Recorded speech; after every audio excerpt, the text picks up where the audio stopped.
transition énergétique, quel enjeu pour le TRM, transport routier de marchandises, et ses infrastructures? Vous le savez, la transition vers la mobilité électrique, gaz et hydrogène dans le domaine des utilitaires et des poids lourds s'avère cruciale pour atténuer les émissions de gaz à effet de serre et promouvoir la durabilité environnementale. Toutefois, l'adoption généralisée de ces véhicules à zéro émission se heurte à des défis particuliers, en particulier en ce qui concerne l'infrastructure de recharge. Ça sera le thème en tout cas principal, notamment les systèmes de recharge sur route.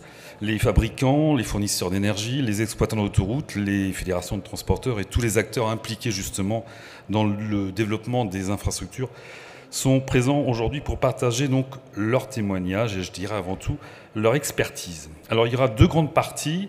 On va avoir donc des keynotes, c'est-à-dire des discours et des présentations de 10 minutes. Et puis on aura donc également une table ronde en deuxième partie. Alors on va donc aborder pour cette première partie les solutions de décarbonation et leur potentiel avec un point sur l'ERS. Et je vais demander donc à Bernard Jacob et à Pierre Chagnon ensuite de venir ici donc pour justement s'exprimer. À toi Bernard. Merci beaucoup pour cette présentation. Donc, je vais commencer par vous introduire la question de l'ERS, qui est une des solutions, que je ne prétends pas être la solution, une solution de décarbonation du transport routier.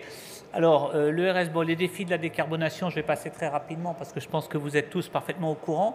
J'insiste simplement sur le graphique de droite pour vous dire que si on ne fait rien, les émissions vont continuer à augmenter. Si on met en place les solutions, disons, qui sont aujourd'hui un peu traditionnelles, on a la courbe jaune qui continue à décarboner à peu près au rythme actuel, mais qui n'arrive pas du tout à la neutralité carbone que nous demandent les objectifs en 2050. Et si on veut arriver à la neutralité carbone, il faut faire mieux, notamment passer par le Fit for 55, qui est une réduction de 55% des émissions en 2030 et une neutralité carbone en 2050. Donc là, il faut qu'on mette en œuvre toutes les solutions et l'ERS en fait partie parmi les autres.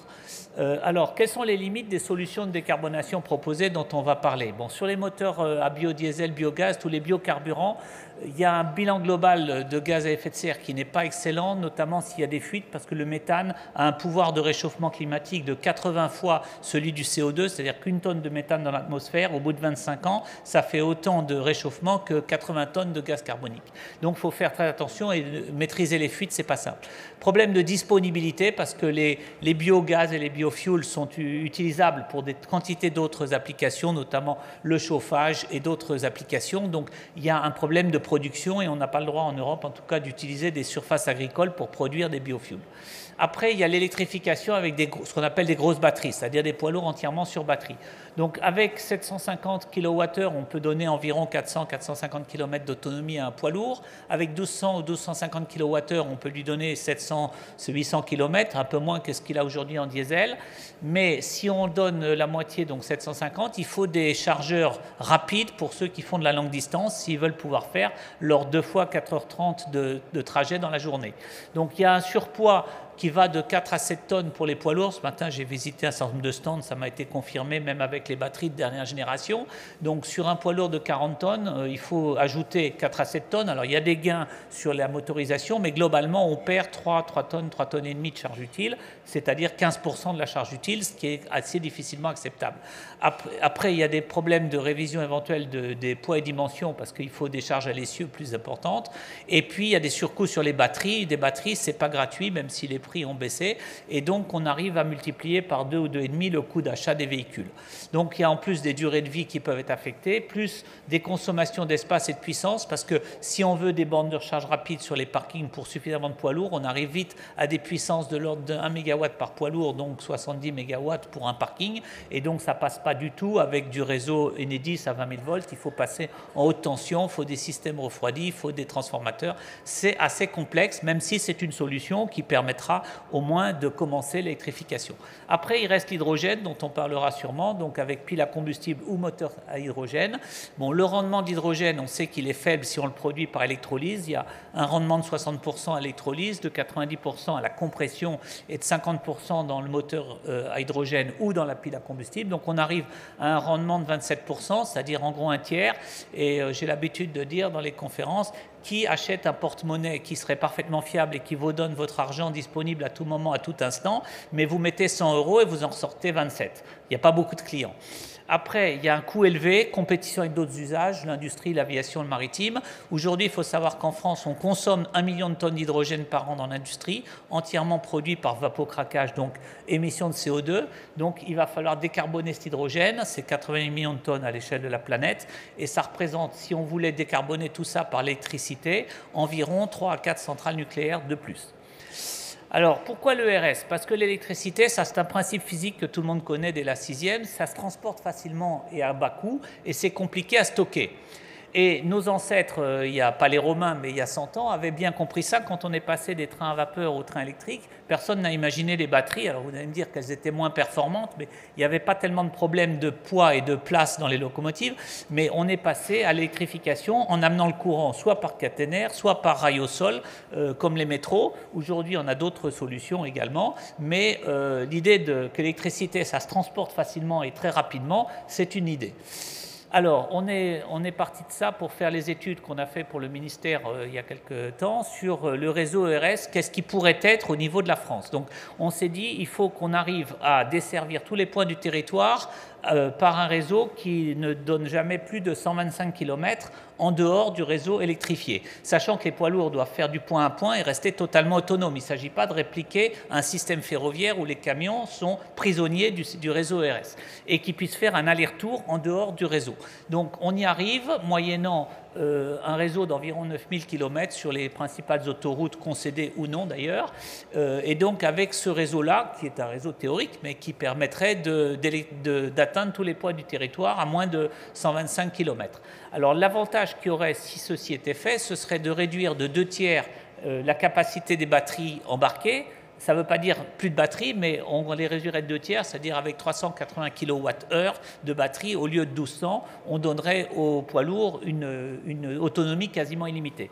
Une puissance maximum par poids lourd délivrée par l'ERS de l'ordre de 400 kW par poids lourd, c'est assez large par rapport à la consommation pour se déplacer, mais ça permet à des poids lourds très lourds, voire en côte, de se déplacer et de charger leur batterie en même temps. Une décarbonation qui serait de moins 85% par rapport au diesel, donc plus que les autres solutions, je vais y revenir. Un TCO, donc coût d'usage des véhicules qui serait comparable, voire légèrement inférieur au diesel. Et un investissement qui est assez lourd, de l'ordre de 30 à 40 milliards d'euros, mais qui, dans le système concessif, pourrait passer. Et Pierre Chagnot va vous en parler plus en détail. Donc ça, c'est les comparaisons des taux de décarbonation par rapport aux différentes solutions en analyse de cycle de vie complet. Donc on voit que l'ERS est nettement plus performant et encore, on n'a pas compté le cas où on pourrait alimenter aussi les voitures et les vulles avec des systèmes par le sol. Alors, les technologies de ERS, il y en a 3 avec 4 acteurs majeurs. Donc, la conduction aérienne par caténaire, qui est la plus connue, qui est développée en Allemagne par Siemens. La conduction par le sol, il y a 2 acteurs principaux qui sont Alstom, avec un rail double, un qui amène le courant, l'autre qui fait le retour courant, et des tronçons de l'ordre d'une dizaine de mètres, de manière à que seuls les tronçons sous les poids lourds soient alimentés. Et la solution Elon Road suédoise, avec des tronçons beaucoup plus courts, c'est 1 mètre de rail, mais un rail sur 2 fait l'amener du courant, et l'autre rail fait le retour courant, donc il suffit d'une seule ligne. Par contre, il faut un nombre de capteurs plus important, mais vous voyez, c'est une sorte de balai métallique. Et puis la solution par induction qui consiste à insérer des boucles inductives sous la chaussée et ensuite à mettre des boucles réceptives dans les véhicules. Donc c'est un transfert d'énergie inductif sans contact. Alors on a analysé tout ça, je vais vous passer les détails, mais vous donner juste les principales conclusions. Donc conduction aérienne, les avantages, maturité technologique, il y a déjà l'expérience du ferroviaire, plus des expérimentations qui ont déjà eu lieu en Allemagne, en Suède. Et peu intrusif pour la partie chaussée, on ne met rien dans la chaussée. Par contre, il y a pas mal d'inconvénients. Incompatibilité complète avec les voitures et les vulles, on ne peut pas mettre des pantographes de 5 mètres au-dessus d'une voiture. Sécurité routière, les pylônes, on a enlevé les arbres le long des routes nationales pour des questions de sécurité, remettre un pylône tous les 40 mètres le long des autoroutes, ça pose quand même des problèmes de sécurité. Plus d'accès aérien en cas d'accident grave pour évacuer les blessés. Difficulté de relevage des poids lourds renversés, parce qu'on prend des grues pour relever un poids lourd renversé.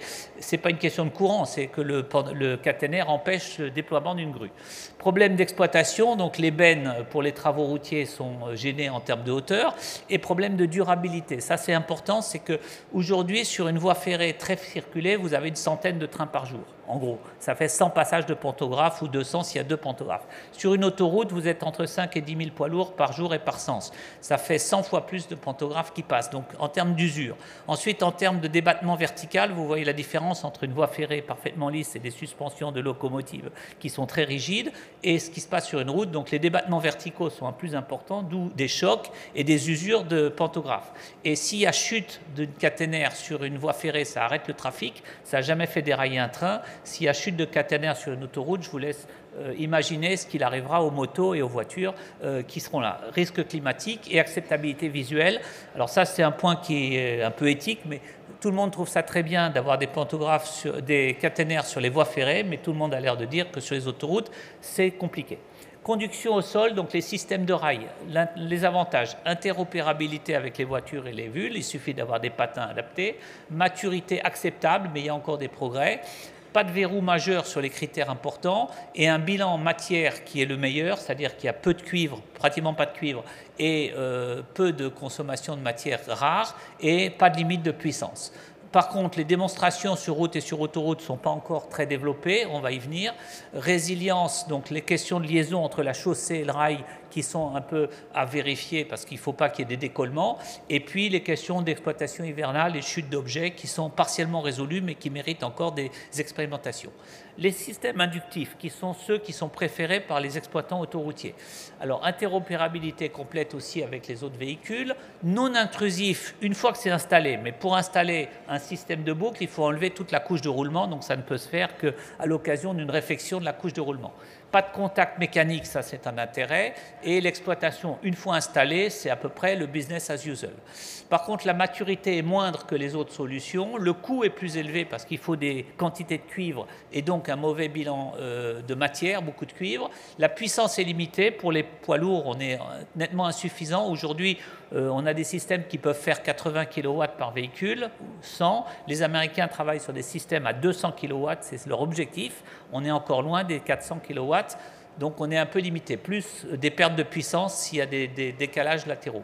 L'installation est très intrusive puisqu'il faut enlever toute la couche de roulement et il y a des risques éventuels d'échauffement de la chaussée si on met des puissances élevées et donc de vieillissement et des problèmes éventuels de santé parce qu'on crée des champs magnétiques quand même très intenses. Donc il y a tous ces points-là à vérifier.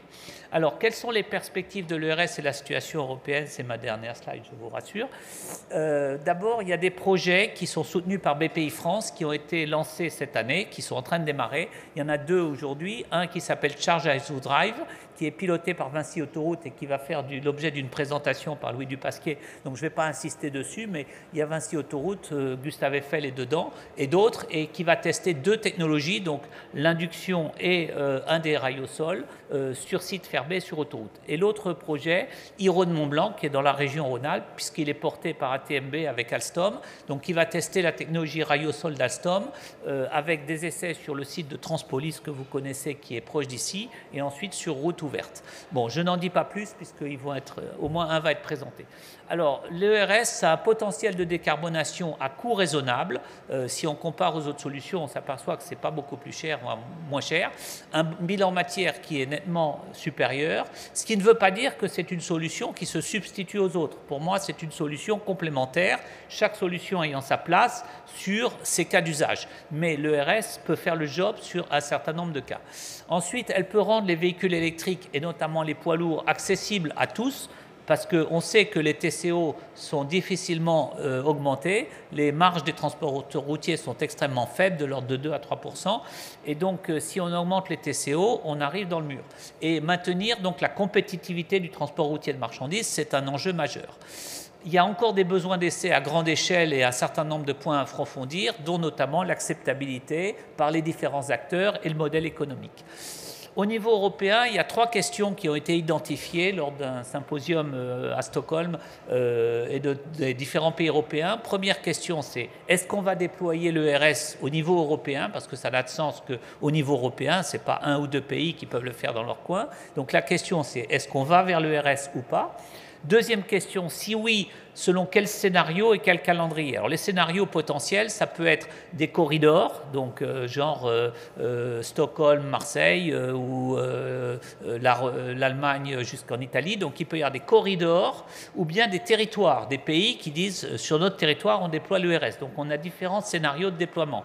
Selon quel calendrier aussi, et comment ça se complète par rapport aux autres solutions. Il faudra des bornes de recharge, il faudra sans doute de l'hydrogène, mais comment chacun trouve sa place.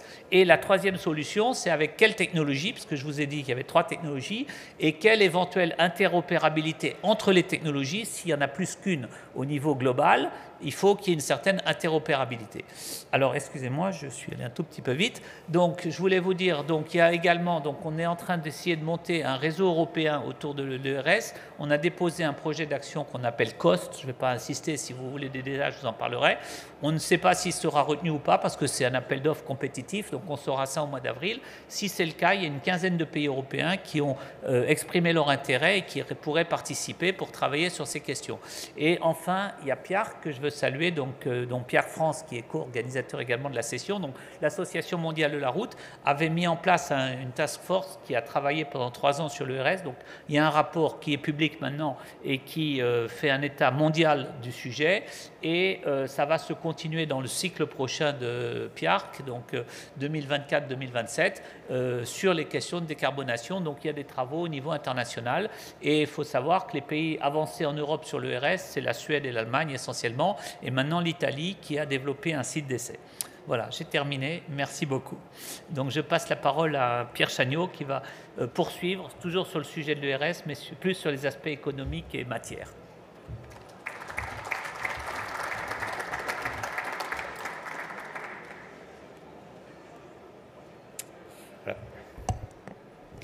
Bonjour à tous, je vais être bref, je vais approfondir quelques aspects techniques et économiques et aller notamment sur la question du système concessif qui serait l'option privilégiée pour mettre en place de tels systèmes. Alors donc d'abord revenir un petit peu sur le prédimensionnement de l'ERS. Donc vous savez qu'on va avoir un équilibre, un trade-off entre la taille des batteries évidemment et la taille du réseau ERS. Plus le réseau est développé, plus l'infrastructure est développée, moins les batteries sont grandes et inversement. Donc on avait cherché à modéliser pour quantifier un petit peu finement cet équilibre. Voilà.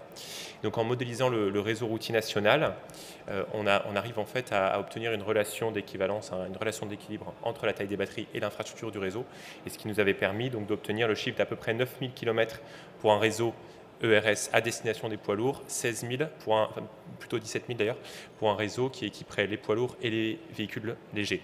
Donc ce qui donnait la carte qu'a pu présenter Bernard. Voilà.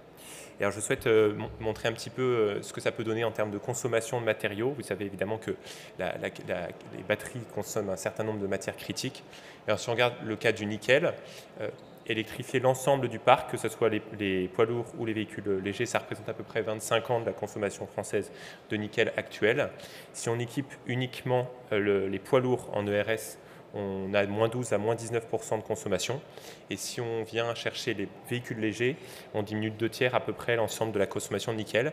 On a des chiffres à peu près similaires sur le cobalt et le lithium, le cuivre étant un cas à part, notamment vis-à-vis de l'induction. Donc ensuite, Bernard a parlé du coût de l'ERS, donc à peu près 30 à 36 milliards, 30 à 40 milliards, ça dépend comment on estime le raccordement RTE.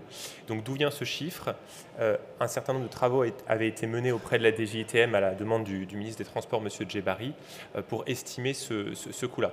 Donc en fait, on s'était mis d'accord au sein des groupes de travail sur une puissance d'approvisionnement des poids lourds. On avait retenu 2 scénarios, entre 250 et 400 kW d'approvisionnement. Cette puissance-là et la taille du réseau que j'ai évoqué vous donnait une autonomie donc de 380 kWh qui a été évoquée par Bernard.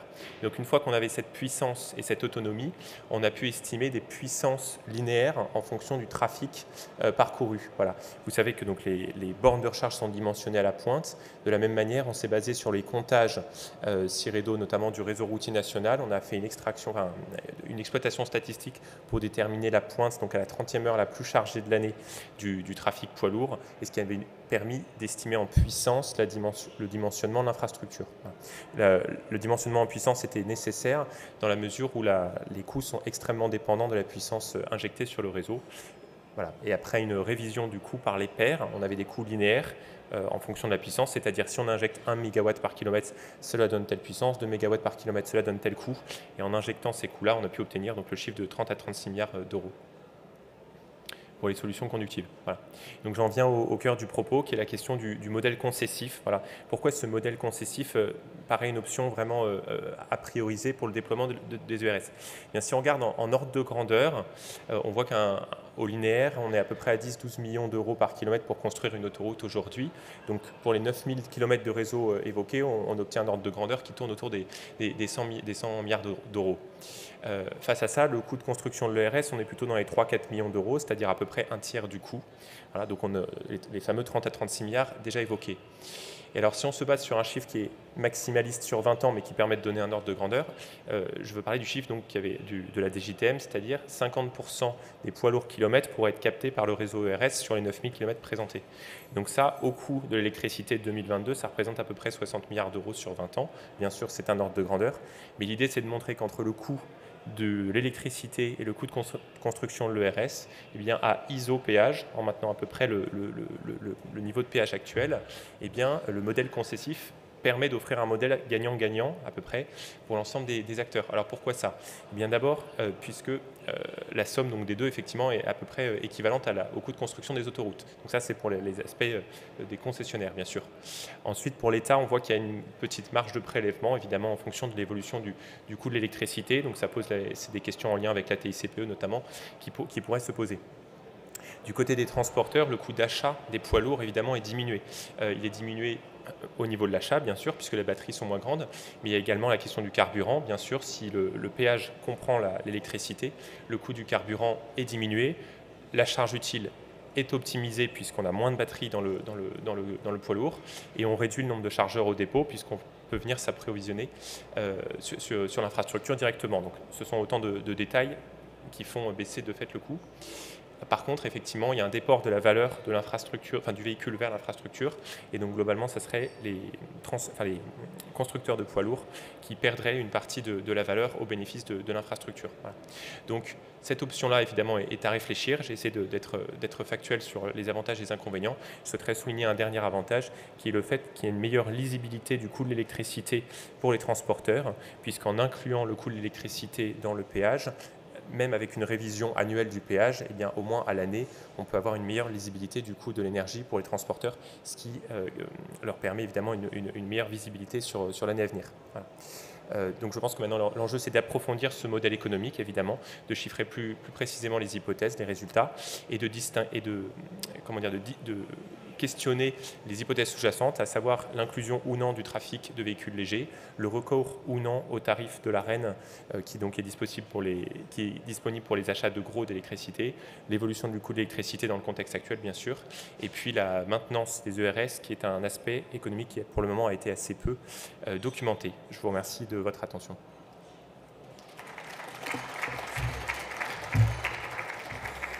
Merci Pierre. Alors on parlait d'infrastructure. Je vais laisser la parole justement maintenant donc à Louis Dupaquier qui est directeur des mobilités décarbonées justement de Vinci Autoroutes. Voilà. Non, c'est pas vous. Voilà. Alors attendez. Ah, vous n'avez pas de slide, c'est pour ça. Bon, je vous laisse la parole. On va y arriver. Merci beaucoup. Bonjour à toutes et à tous. Alors moi, je vais vous parler du point de vue du concessionnaire autoroutier que nous sommes chez Vinci Autoroutes. Peut-être juste avant de rentrer dans les détails de mon propos, je voulais peut-être simplement rappeler, parce que je le fais à chaque fois qu'on intervient, et on le fait globalement à chaque fois qu'on intervient, rappeler des évidences, c'est important, qu'aujourd'hui, 9 marchandises sur 10 quasiment passent par la route, et que dans tous les scénarios prospectifs, même avec un fort report modal vers le fret ferroviaire, même avec de la sobriété, du vélo cargo en dernier kilomètre et tout ce qu'on peut imaginer de changement de comportement pour transporter moins de marchandises, dans tous les scénarios, même à horizon 2050, l'essentiel des marchandises vont continuer à transiter par la route. Et donc, en conclusion de ça, ça veut dire, c'est une évidence, mais un des leviers essentiels, c'est évidemment de décarboner les véhicules qui vont continuer à circuler sur les routes et les autoroutes dans les années à venir. Voilà, en rappelant aussi que du coup les poids lourds c'est à peu près pratiquement le quart des émissions du secteur des transports et que c'est évidemment un des objets majeurs qu'il faut décarboner aussi, puisque maintenant la solution pour le véhicule léger est en train de s'imposer, c'est le véhicule électrique. Voilà. Je voudrais également dire que nous, chez Vinci Autoroute, on est un gestionnaire autoroutier. On n'est pas attaché à une technologie plutôt qu'une autre. On cherche surtout la meilleure solution pour décarboner, puisque notre objectif, c'est de réduire les émissions de nos clients. On s'est fixé un objectif de réduction de 20% de notre scope 3 aval, donc voilà, des émissions des voitures et des camions qui circulent sur nos autoroutes. Et donc on est à la recherche de solutions pour décarboner l'ensemble de ces véhicules. Et donc pour les poids lourds, on a effectivement plusieurs solutions. Alors Bernard Jacob a très bien brossé le panorama, on le partage dans les grandes lignes. Pour vous parler un peu de l'ERS, d'abord de manière générale et ensuite de parler plus précisément du projet que nous menons. En fait, on est assez convaincu que sur le papier et en théorie, l'ERS c'est évidemment la meilleure solution socio-économique globale, parce qu'en gros, c'est celle qui permet de limiter la taille des batteries de tous les véhicules pour les deux technos qui sont compatibles avec des voitures, des VUL, des bus, etc. Donc c'est à l'évidence la solution la plus intéressante. Alors elle coûte beaucoup plus cher en infra, ça c'est évident aussi, que des solutions de bornes de recharge statique. Mais comme le coût des véhicules cumulés sur les 40 années à venir sera largement inférieur, ça paraît d'un point de vue économique une solution très intelligente. Ça paraît aussi une solution très intelligente parce qu'aujourd'hui on dépend à 90% voire plus des pays étrangers et de la Chine pour la fourniture, le raffinage et la production des batteries. Et donc c'est une solution qui, en limitant la taille des batteries, permet aussi de renforcer la souveraineté industrielle européenne. Donc ça paraît aussi vertueux de ce point de vue-là. Et on sait aussi évidemment que ce qui est impactant d'un point de vue émissions de gaz à effet de serre et impacts environnementaux, c'est les batteries, la production des batteries. Donc plus les batteries sont petites et plus c'est intéressant d'un point de vue CO2 mais aussi environnemental. Donc c'est pour ça qu'en théorie, c'est la meilleure solution. En pratique, l'ERS ne se déploiera jamais comme il faudrait qu'elle se déploie, c'est-à-dire avant 2030-2035, sur toutes les autoroutes et tous les principaux axes routiers européens d'un coup. C'est trop long, c'est illusoire, les pays européens ne se mettront pas d'accord. Donc il faut trouver d'autres solutions pour la déployer si on souhaite la déployer.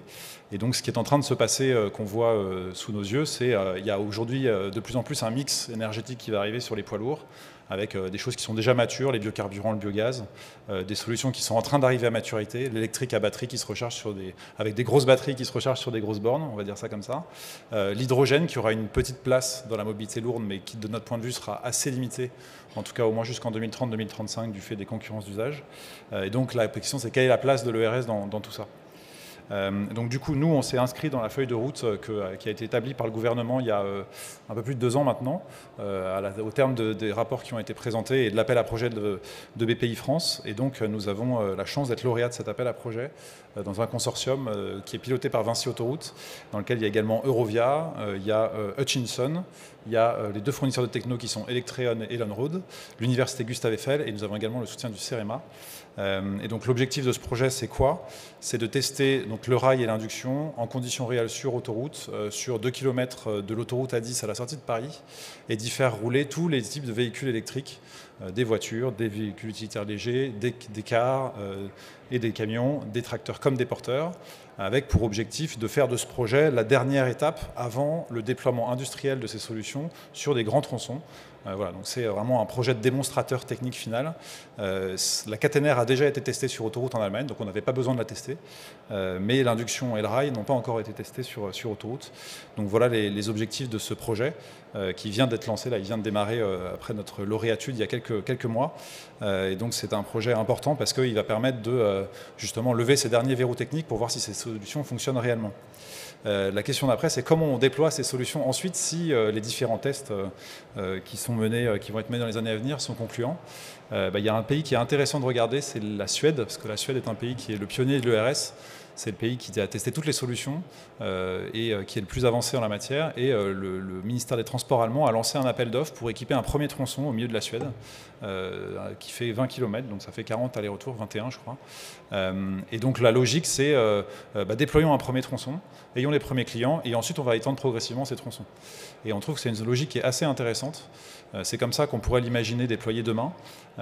Pour prendre un cas concret, typiquement entre Paris et Orléans, il y a beaucoup de tracteurs routiers autoroutiers qui font la navette tous les jours entre Paris et Orléans. Et on a un cas d'usage concret avec un transporteur orléanais, pour ne pas le citer, qui nous a dit « Votre projet est génial, le jour où vous m'installez un système ERS sur Paris-Orléans, je convertis 100% de mes tracteurs qui font Paris-Orléans à l'électrique avec des technologies qui existent aujourd'hui de tracteurs avec des petites batteries. » Donc c'est un projet très intéressant et un premier cas d'usage possible. Et après, évidemment, ce n'est pas juste pour 20 ou 30 tracteurs qu'on va investir plusieurs centaines de millions d'euros sur ce tronçon.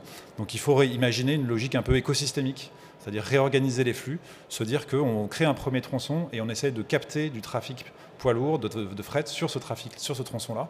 Donc il faut évidemment cibler des tronçons qui ont déjà un fort trafic poids lourd et on peut imaginer des systèmes où le transporteur déposerait une remorque sur une zone logistique à Orléans et qu'il y a une flotte de tracteurs captifs qui font tous les jours l'aller-retour entre Paris et Orléans, qui prennent les remorques à Orléans, qui les remontent à Paris, qui les laissent sur une autre plateforme logistique et là il y a un autre tracteur qui vient la récupérer. Pour faire une image, c'est un peu du ferroutage, mais avec la flexibilité et l'efficacité de la route. Voilà, c'est une des solutions possibles pour déployer les ERS. Voilà, je voudrais peut-être dire un mot aussi des bornes de recharge. Alors je vais faire la transition avec mes collègues avec qui nous avons travaillé chez Enedis et Total Energy sur l'étude sur les besoins d'électrification des poids lourds, cette fois sur des bornes statiques. Et pour simplement dire qu'on est bien conscient qu'aujourd'hui, la première techno qui est en train de s'imposer, on le voit bien sur ce salon, c'est les poids lourds électriques à batterie qui se rechargent sur des grosses bornes avec des MCS. C'est ça qui est en train de s'imposer.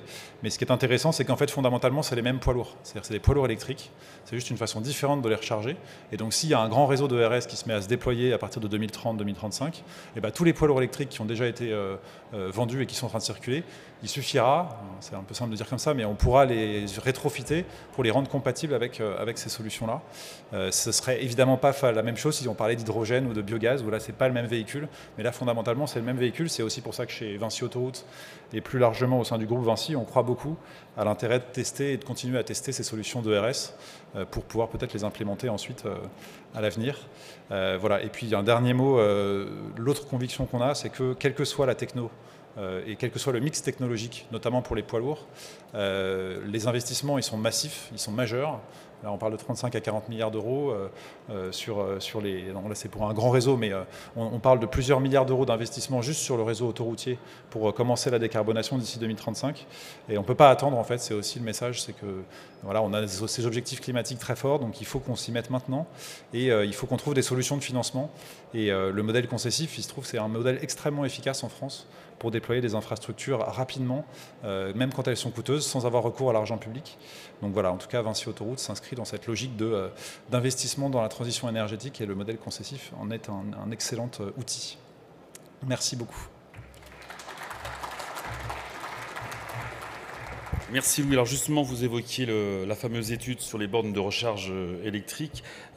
J'appelle justement Stéphane Chambon de Total pour nous en parler, de parler plus généralement de la décarbonation, donc selon Total. C'est à vous, Stéphane. Merci Hervé. Ça, c'est pas moi, ça. Hein. Oui, voilà. Merci. Oui, je vais vous parler de l'étude. Peut-être pour recontextualiser le sujet, il y a différentes énergies qui ont été évoquées. Et effectivement, sur la partie du transport routier de marchandises et les infrastructures, on voit que finalement, il y a un panel de solutions qui peut être extrêmement large pour décarboner la route, avec des solutions qui peuvent être à des niveaux de maturité qui sont différentes les unes des autres. Je ne vais pas les reciter, mais vous les avez, je les ai remises ici. Et quand on parle de décarbonation, on voit que sur chacune de ces familles, que ce soit sur des biocarburants liquides, du biogaz, de l'électrique, de la pile à combustible avec de l'hydrogène, elles ont toutes des impacts assez significatifs en termes de réduction des émissions de CO2. Il y a un paramètre qu'il faut avoir à l'esprit, c'est qu'on a un parc aujourd'hui qui est à très largement beaucoup plus de 90%, 95%, 98% à partir de moteurs thermiques consommant du diesel. Même si dans le diesel, on ajoute des biocarburants et même si il y a l'amorçage, j'allais dire, de produits 100% bio, que ce soit l'HVO ou du B100, on voit que ce parc de véhicules électriques lourds, il va prendre des années à ce qu'on arrive à l'éliminer complètement. et arriver finalement à un mix de solutions sur lequel on est entièrement décarboné à horizon 2050. Ce que dit le graphique là, c'est ce qui est écrit en bas, c'est que les effets en termes de réduction des émissions de gaz à effet de serre du parc, on va commencer à les voir véritablement entre les années 2030 et 2040. C'est là où le changement majeur, et ce qu'on est en train de faire aujourd'hui, c'est de préparer cette transition à l'échelle industrielle, de manière beaucoup plus massive, pour qu'en 2030 ou en 2040, ce qu'on prévoit se réalise véritablement. C'est ça le gros enjeu qu'on a aujourd'hui et qu'on a sur les quelques années qu'on a devant nous. Dans ce cadre-là, juste pour remettre aussi, parce que c'est on n'en parle peut-être pas beaucoup, mais on a essayé au travers de ce graphique-là, on n'a pas mis toutes les énergies, mais un certain nombre, en tous les cas sur les existantes, avec la référence en haut sur le moteur thermique, moteur à combustion, la solution électrique batterie en vert, hydrogène, pile à combustible en bleu, et puis on parle aussi des e-carburants, je ne m'étendrai pas dessus, mais on a en analyse de cycle de vie j'allais dire de ces solutions-là, regardez quel est le rendement en intégrant évidemment la partie rendement du moteur, mais là il n'y a pas que le moteur, c'est le rendement complet finalement, et on voit qu'on n'a pas besoin, en tous les cas on n'a pas exactement la même quantité d'énergie pour un même service rendu, il y a même des écarts extrêmement significatifs d'une solution à l'autre. Voilà. Et très clairement, si on regarde sur les solutions de rendement, une solution de véhicule électrique à batterie qui a un ERS ou pas de ERS derrière, c'est celle qui a le rendement qui est le plus significativement important. Une fois qu'on a dit ça, alors un tout petit mot pour dire que Total Energy, dans notre plan 2023-2027, on a un budget d'investissement qui est 2 milliards de dollars pour développer justement les mobilités décarbonées. C'est extrêmement massif, c'est une transformation profonde de la compagnie. Pour en venir maintenant à ce sujet de l'électrique, et on le voit dans le salon de la part de tous les constructeurs, c'est celle qui est très largement mise en avant, c'est celle sur lesquelles les constructeurs misent pour décarboner effectivement leur vente, leur parc et préparer l'avenir. C'est comme pour le véhicule léger, ce qu'on s'est dit, c'est que si à un moment donné, quand on a des véhicules lourds électriques mis en circulation, ils ne font que des marguerites, ça n'ira pas très loin en termes de tournée et il faut pouvoir prévoir la brique d'après qui est celle de l'itinérance. Donc c'est le sujet de l'étude. On a, fort de ce constat et de manière, j'allais dire, relativement collective, on s'est dit c'est un sujet, on est aussi un peu plus intelligent à plusieurs, il faut qu'on travaille en groupe. On a monté un groupe de travail, Enedis, Vinci Autoroutes, et avec les constructeurs poids lourds, et avec comme objectif de regarder, voilà, maintenant on a ce parc de véhicules lourds, y compris pour la longue distance, puisque tous les constructeurs en 2024-2025 vont mettre en vente des véhicules avec plus de 400 km d'autonomie. Et si, quand on a fait les 400 km et les 4h30 de conduite, on a du chargeur, et notamment du MCS, et on peut repartir pour 4h30 l'après-midi, et on peut faire du longue distance. C'est ça l'enjeu, et donc il n'y a pas du tout d'approche en termes probabilistes. Ça va être quoi le scénario d'électrification? On est parti de différents scénarios qu'on a construits ensemble, et à partir de là, en fonction de ces données, qu'est-ce que ça signifie en termes d'infrastructures de recharge? C'est quoi les courbes de charge qu'on voit à l'échelle nationale et sur les tronçons routiers? C'est quoi les puissances dont on va avoir besoin? Et ça va être quoi en termes de dimensionnement, les nombres de points de recharge qu'il va falloir déployer demain sur les infrastructures?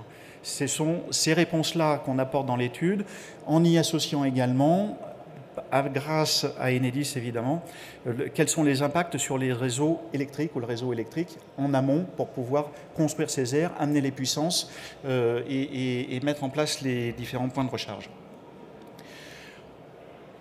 Je ne vais pas m'étendre dessus parce qu'il y a eu plusieurs chantiers qui ont été relativement importants avec notamment une équipe de data scientists chez Enedis, mais il y a eu tout un chantier sur la modélisation des axes, l'identification de toutes les aires d'arrêt, que ce soit des aires de repos, des aires de service, des parkings. On a fait un gros travail de modélisation aussi autour de la reconstitution de l'ensemble du flux routier à l'échelle nationale, en intégrant les différentes parties avec du transport international, du transport national, du transit et puis du cabodage, en recomposant ce flux à une maille de toutes les 10 minutes. On a travaillé évidemment avec les constructeurs sur la modélisation de la technologie véhicule lourd à batterie, avec des niveaux de performance en termes de capacité utile, de consommation au 100 km, avec 3 scénarios différents d'électrification du parc. Un scénario haut qu'on a mis en fait, qui est le scénario central, parce que qui peut le plus, peut le moins. Et si finalement, si les objectifs, en tous les cas, vis-à-vis des constructeurs poids lourds, c'est de vendre à peu près 50% de leurs véhicules en solution électrique en 2030, bah, ça va avoir un impact significatif, ou en tous les cas des effets au bout d'un certain nombre d'années sur le parc de véhicules, et idem à horizon 2035. Et donc, les chiffres que je vais vous présenter là, c'est ce scénario-là qu'on met en avant évidemment dans l'étude. Il y a les autres, mais on a en 2035 30% du parc circulant qui est électrique, et sur la partie du trajet longue distance, 25% des trajets qui sont faits par des véhicules électriques. Et un autre travail de modélisation qui a été autour des fameux temps d'arrêt, de manière à ce que quand un véhicule lourd qui repart du dépôt le matin, batterie pleine, il fait sa route, soit à partir d'un niveau de charge, soit parce qu'il y a une pause réglementaire, il s'arrête 45 minutes et ensuite il repart. Et donc ça vient dicter les lieux de localisation où la recharge va se faire, en tous les cas pour la recharge de temps court. Il y a en parallèle la recharge de temps long quand on est en fin de journée, avant de repartir le lendemain. Et à ce moment-là, on va retrouver des recharges de temps long, et non plus avec de la recharge dite avec du MCS, mais avec du CCS, et avec des niveaux de puissance qui sont plus importants. Voilà. Une fois qu'on modélise tout ça, qu'est-ce que ça donne? Les très belles courbes produites par l'équipe de Data Scientists. Vous avez en haut à droite les courbes de charge des puissances sur base annuelle sur l'ensemble du réseau routier, qui inclut, je ne l'ai peut-être pas dit, mais des autoroutes, des routes nationales et puis un certain nombre de routes départementales sur lesquelles il y a des flux de véhicules lourds significatifs. Ça nous donne, et vous l'avez en haut à gauche, cette même courbe, mais sur un focus base hebdomadaire. Les véhicules lourds circulant principalement du lundi au vendredi. En termes électriques, il y a 2 chiffres à retenir. Cette consommation associée, c'est 3,5 TWh. Quand on regarde par rapport aux projections, notamment de RTE à horizon 2035, on est en 2035 et ça représente 0,5% de la consommation électrique annuelle, ce qui est quand même relativement faible. Et en termes de puissance, ça donne une puissance maximum de 1,1 gigawatt qu'on aurait probablement un jour de semaine du mois de décembre, qui est un mois hivernal.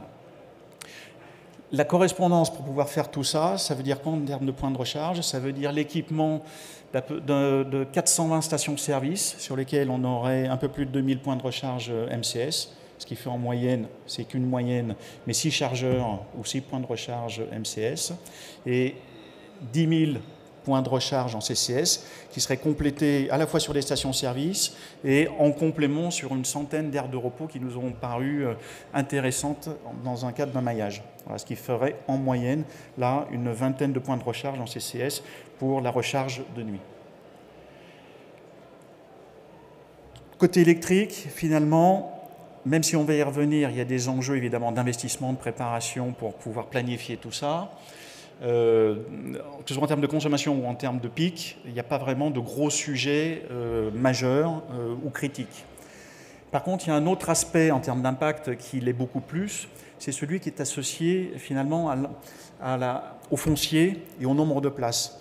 On a découpé cet ensemble du réseau routier en 83 tronçons et on a regardé tronçon par tronçon les nombres de places parking poids lourds qu'on avait à aujourd'hui et regardé sur chacun de ces tronçons ce que je vous ai dit en termes de 10 000 points de charge CCS et en MCS, à combien on avait sur chacun des tronçons.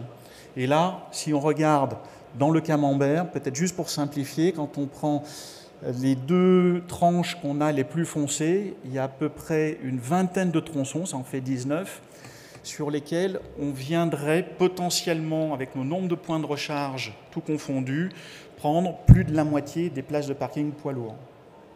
Ça veut dire que si à une échelle nationale, on arrive à faire rentrer tous ces chargeurs-là, à une maille beaucoup plus locale de tronçons, on peut se retrouver dans un certain nombre de situations à avoir du déficit de foncier. Voilà. Donc ça, c'est des sujets sur lesquels il faut qu'on travaille, qu'on anticipe et qu'on prépare j'allais dire, ce qu'il va falloir imaginer en termes d'aménagement, à la fois sur les aires qui sont concernés ou les tronçons qui sont concernés, sur ces axes mêmes ou en dehors de ces axes, pour qu'en proximité, en tous les cas, on puisse retrouver le service auquel s'attendront les futurs chauffeurs de camions électriques. Je ne peux pas l'évoquer ici, mais ce qui a été fait également, c'est de montrer la très forte complémentarité qu'on a, parce qu'en parallèle, le poids lourd électrique, il ne vit pas tout seul. Il y a la forte montée en puissance, en fait, du parc de véhicules légers en électrique. Et à 2035, là où nous, sur le poids lourd, on a 1,1 gigawatt de puissance, pour le véhicule léger, on sera à 3 gigawatts. Donc, tous les travaux de planification, de montée de puissance sur les aires de service, qui sont mixtes, on a des véhicules légers et des poids lourds, finalement, va permettre d'absorber le besoin de pointe, et ce d'autant plus que la pointe des poids lourds, on l'observe quand? On l'observe en semaine, aux alentours de midi, milieu de journée, et la pointe des véhicules légers, on l'observe le week-end. Et la plus forte pointe dans la modélisation qu'on a, c'est en particulier le week-end du 15 août, en plein mois d'août. Donc, les deux, on voit, il y a une très très bonne, il y a un foisonnement et une très très forte complémentarité entre les deux. Quand on fait l'analyse de tout, et c'est à ses côtés Enedis, pour pouvoir être prêt en 2035, ça nécessite des investissements, ce qu'ils appellent sur des ouvrages structurants. En fait, c'est sur des postes sources qui sont en amont, qui vont permettre de raccorder ces infrastructures, soit en augmentant la taille, j'allais dire, des postes sources existants, soit en créant des nouveaux. Voilà. Donc à l'échelle d'Enedis, ça représente au global, et en incluant, je crois, des estimations aussi des investissements à faire en amont sur le réseau RTE, un peu plus de 600 millions d'euros d'investissement qu'il va falloir planifier pour pouvoir préparer les réseaux électriques en amont pour équiper ces aires. Voilà, j'en termine pour dire que finalement, en termes de conclusion ou de principaux messages à retenir, c'est que il n'y a pas de gros sujet électrique. Tout ça est un véritable sujet d'anticipation et de planification. Sur les postes sources, Enedis, peut-être tu pourras compléter tout à l'heure Axel, mais pour créer un poste source, c'est un minimum de 7 ans. Si demain on doit réaménager avec des histoires de foncier pour préparer 2030-2035 et qu'on constate qu'on a du déficit, ça veut dire qu'il faut qu'on puisse l'anticiper, ou en tous les cas, il faut que les pouvoirs publics, notamment, puissent, et que collectivement, en tous les cas, qu'on puisse regarder comment est-ce qu'on organise ça dans le temps, de manière à ce que si demain, il y a ces fameuses courbes de véhicules électriques qui circulent, eh bien qu'on puisse accueillir simplement et facilement, en tous les cas, ces véhicules-là, pour qu'ils puissent faire leur trajet à longue distance. Voilà. Merci à vous.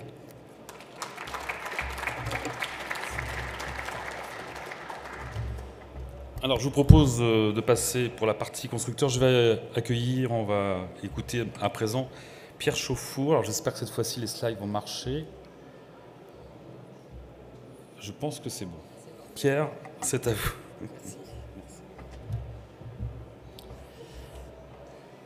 Alors, bonjour, donc Pierre Chauffour de Renault Trucks. Alors, moi, je vais vous apporter un point de vue de constructeur poids lourd, donc Renault Trucks, qui est largement représenté sur le salon. Donc par rapport, vous donner une vision un petit peu plus court terme, qui est parfaitement complémentaire à tout ce qui a été présenté ici. Comment nous, on voit la mobilité électrique pour le poids lourd tout de suite. Donc un premier slide, c'est pour rappeler les avantages du poids lourd électrique à batterie. Donc c'est de loin la solution la plus efficace énergétiquement.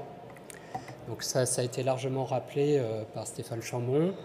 C'est aussi une solution coût à moyen terme qui sera, selon nous, la meilleure. Aussi, il y a 0 émission. Il n'y a pas de NOx en particulier, évidemment, il n'y a pas de CO2. Et le bruit est bien inférieur. C'est du confort pour les usagers de la route, pour les riverains et aussi pour le chauffeur. Et pour les opérateurs, ça leur permet d'accéder aux zones zéro émission qu'il y aura. Ça leur permet aussi une attractivité pour les chauffeurs et ça leur permet aussi d'avoir une image plus verte puisqu'ils n'émettent pas de CO2. Ensuite, bien sûr, il y a des challenges pour ce véhicule à batterie qui ont été rappelés dans les différentes présentations. Et moi, je vais focaliser surtout sur la recharge. Donc, pour l'opérateur, qu'est-ce que ça veut dire ? Avant d'aller là-dessus, c'est dire que la solution véhicule électrique à batterie, c'est une réalité maintenant. Et on a déjà, depuis 2020, on produit des véhicules à batterie chez Renault Trucks. Avec des autonomies, on a commencé à adresser les segments les plus simples à adresser, c'est la distribution urbaine. On a aussi toute la collecte de déchets qui est parfaitement adaptée aux véhicules à batterie et la construction qu'on a commencé à adresser aussi. Et dès maintenant, vous allez voir sur notre stand, on produit aussi les premiers véhicules régionaux et la longue distance arrive plutôt en 2025 avec les autonomies maximum qu'on a montré ici. Et pour pouvoir supporter tout ce plan produit-là, il faut une infrastructure. Donc c'est là-dessus que je vais aller.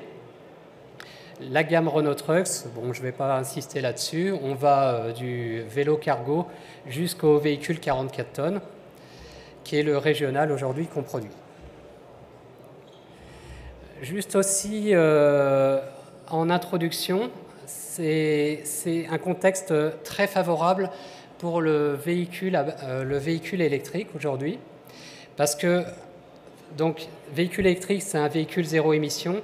Beaucoup d'entreprises ont pris des engagements de réduction d'émissions de CO2 à travers les initiatives SBTi. Je ne sais pas si vous en avez entendu parler, mais de plus en plus d'entreprises ont pris des engagements là-dedans. Aussi, on a une électricité à l'échelle européenne qui se décarbone très vite. Donc la France, c'est évident, elle est déjà très largement décarbonée. La Suède, la Norvège sont très largement décarbonés. Mais l'Allemagne, qui est pointée du doigt, a une roadmap très très agressive et se décarbone très vite aussi. Aussi, on a une production de batteries qui arrive en Europe. Il y a un rapport de TNI qui a montré qu'à l'horizon 2030, on aura 1800 gigawattheures de production de batteries en Europe, pardon. Et si on regarde, nous, le poids lourd, on électrifie la majorité des poids lourds, enfin à horizon environ 70% des poids lourds du parc. Ça représente 5% de cette capacité de production batterie en 2030. Donc on pense que localement, nous aurons les batteries, la production de batteries. Après, il y a les cellules, mais petit à petit, cette chaîne de valeur arrive sur l'Europe. On a aussi, dans d'autres pays, c'est une image un peu plus européenne, des pays qui montrent l'exemple avec des incitations, notamment la Hollande. En 2025, 30 villes passent en zéro émission. Mais ce n'est pas juste des hypercentres, c'est des villes entières. 2025, ils passent en zéro émission avec une tolérance jusqu'à 2030. Donc 2030, un véhicule diesel ne pourra plus rentrer dans ces villes-là. Et ils ont un plan de 10 villes supplémentaires déjà qui devraient arriver. On a aussi l'Allemagne qui, au 1er décembre de cette année, passe sa taxe de péage pour les poids lourds à 35 centimes du kilomètre pour les véhicules diesel, et les véhicules zéro émission seront exemptés. Donc là, l'équation économique va devenir intéressante en Allemagne. La Suisse est déjà quasiment à 1 euro du kilomètre, donc pour la Suisse, c'est très très intéressant. Donc, on a aussi une autre initiative, c'est l'ETS2 qui, elle, va taxer avec un mécanisme de taxe carbone qui est évalué à 45 € la tonne pour le diesel. Donc, ça fera 12 centimes de plus sur le litre de diesel pour payer la taxe carbone. Donc, tout ça, il y a des incitations qui arrivent pour favoriser le véhicule zéro émission. Et le dernier point que je vais développer, c'est la recharge. Donc là, c'est une vision que je vais vous donner, c'est mon slide principal. Ah, donc c'est mal passé, c'est pas grave, je vais le commenter dans les joies de l'informatique. Donc ce que j'ai représenté ici, c'est les différents segments. Pour chaque segment, vous avez un rectangle qui représente l'énergie consommée à horizon 2028 sur par rapport au roadmap que le groupe va vendre comme véhicule électrique à batterie. Donc on aura une distribution de consommation qui va ressembler à l'ère des rectangles qui est ici, donc de la distribution urbaine en passant par la distribution régionale, la construction, l'interrégional qui est un petit peu plus demanding et le long routier. Donc à horizon 2028. Et parmi ces segments, vous aurez de la recharge. Alors c'était l'ancienne présentation, mais c'est pas grave. Le message est là. Vous aurez de la charge rapide qui sera principalement de jour, ce que j'ai représenté en jaune, et de la charge lente qui sera principalement de nuit. Et donc ce qu'on voit, c'est que la charge lente sera majoritaire. Autre chose qui est intéressante de voir, c'est que parmi ces segments, il y aura de la recharge publique, c'est-à-dire qu'ils se feront sur des stations, des parcs de recharge publics. Alors là, c'est pas à jour, encore une fois, mais la distribution urbaine, il n'y aura quasiment pas de recharge publique, c'est inférieur à ce qui est indiqué ici, et ce sera qu'en charge rapide. Quand on passe à la distribution régionale, il y en aura un peu plus, à hauteur de 10% à peu près.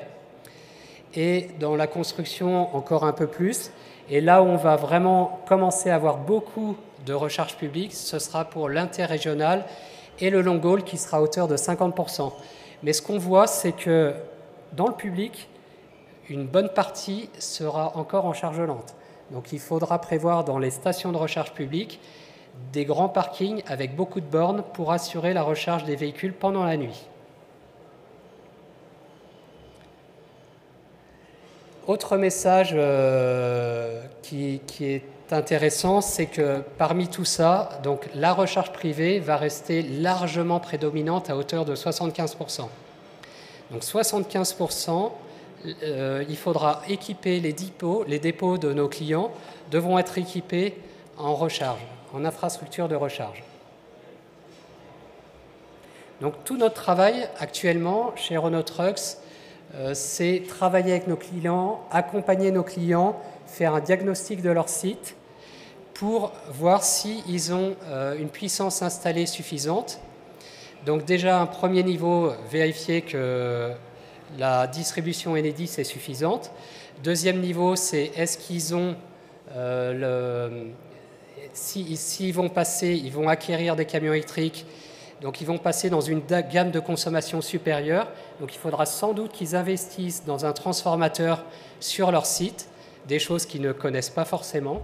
Donc on a des clients qui ont déjà cette configuration, mais tous ne l'ont pas, et loin de là. Et après, il faudra aller voir leur souscription. Donc ils vont, un point intéressant, c'est qu'en étant plus fort consommateurs, ils vont bénéficier de tarifs plus intéressants. Et pour eux, c'est intéressant de voir aussi qu'ils vont gagner dans leur TCO. Alors, pardon. Maintenant, je vais focaliser un peu plus sur le public, sur les parcs de recharge publics. Vous avez sans doute tous entendu parler de l'AFIR, c'est une réglementation européenne qui impose, enfin qui demande aux pays de l'Europe des 27 d'équiper leur réseau principal avec des parcs de recharge publics. Donc il y a 3 échéances, alors là j'en ai marqué que 2. La première échéance c'est fin 2025. En France, alors je vais peut-être focaliser sur la France, mais ce qu'ils demandent, c'est que tous les nœuds urbains, et il y en a 35 à peu près en France continentale, doivent être équipés d'une station spécifique poids lourd, un parc de recharge. Et à hauteur, et le réseau qui reste, le réseau en fait qu'on appelle TENT, réseau routier, c'est environ 15 000 km en France, principalement les autoroutes, doit être équipé à hauteur de 15% à raison d'une station tous les 120 km. Ça, c'est l'échéance 2025, fin 2025, donc en 2026. Et 2031, donc tout le réseau là, dont je vous ai parlé, qui est soumis à la réglementation AFIR, doit être équipé complètement à hauteur de une station toutes les 60 km et sur le réseau secondaire de ce réseau TENT à hauteur de une station tous les 100 km qui doit desservir les deux sens de la route. Donc ça fait beaucoup de stations. Avec ce réseau de densité, on a fait un calcul rapide. Donc si on découpe, on regarde la longueur du réseau qui est concerné en Europe, environ 90 000 km. On regarde par rapport aux réglementations, qu'est-ce que ça signifie en termes de prise de chargeurs. Donc en fait, la FIR, ce sera le nombre de prises pour les poids lourds. Ce sera dans l'aire jaune, suivant qu'on est en CCS, 350 kW, ou en MCS, méga chargeur, en 750 kW. On sera compris entre 12 000 et 20 000 prises pour l'Europe complète. Alors, par rapport à ça, l'ACEA, qui est le regroupement, l'association qui regroupe tous les constructeurs, a estimé que pour atteindre les objectifs que l'Europe demande, à savoir moins 45% de CO2 en moins par rapport à 2019 en 2030, il faudrait 35 000 prises en méga-chargeurs. Donc ça, c'est une estimation assez rapide de l'ACEA. Donc la vérité se situera sans doute entre les deux, mais le message ici, c'est de dire que la FIR, c'est un minimum et il faut aller au-delà. Et il y en aura d'autres, parce que la FIR ne réglemente que le réseau TENT, mais il y a tout un tas d'autres endroits qui ne sont pas concernés par la FIR, où il y a du trafic et où il y aura des parcs de recharge aussi. Alors ça, c'était... voilà, bon. Là, c'est pour dire un petit peu où on en est. Donc l'électrique, c'est une réalité, au moins pour Renault Trucks. On a déjà beaucoup de camions sur la route en électrique. Il y en a 800 et en termes de kilomètres, on en a plus de 10 millions de kilomètres déjà en électrique sur la route. Voilà, c'était là-dessus que je vais finir.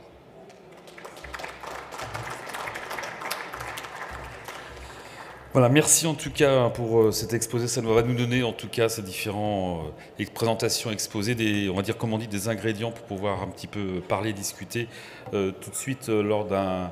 Alors, est-ce que d'un débat, est-ce que vous avez des questions-réponses? Questions, on aura les réponses après, des questions à poser.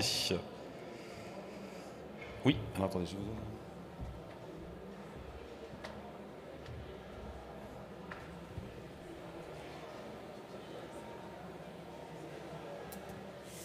Oui, justement, une question sur la dernière présentation qui nous a été présentée.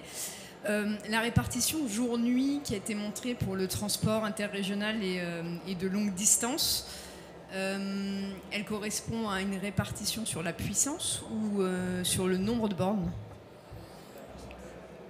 Ah, je crois que les micros ne sont pas tous branchés. Allez-y, c'est bon. Oui, sur la puissance. Une autre question? Je ne vois pas avec... Oui, au fond, excusez-moi.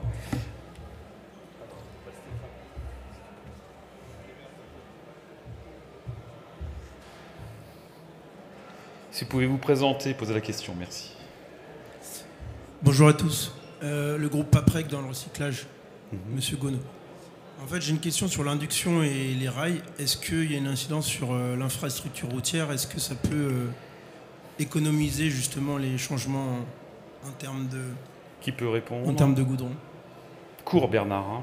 Oui, a priori, non, ça n'a pas d'incidence sur la durée de vie de la chaussée, qui est sollicitée d'un point de vue mécanique de la même manière si les véhicules sont alimentés par le sol ou par caténaire ou par batterie.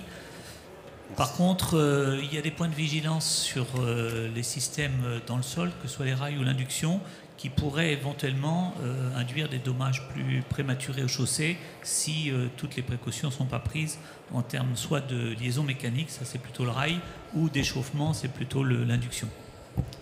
Peut-être une dernière question? Non?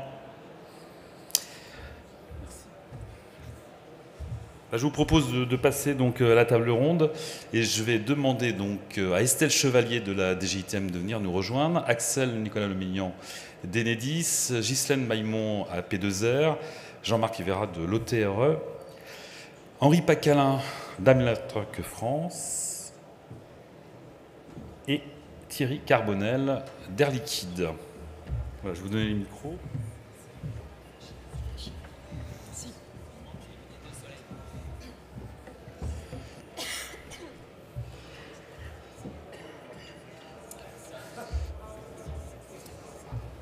Merci en tout cas de votre participation.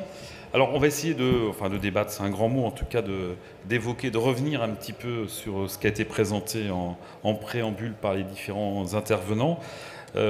Revenir sur le thème qui sont les enjeux pour le secteur du transport routier, donc également pour les infrastructures. Je vais commencer par Estelle Chevalier, bonjour.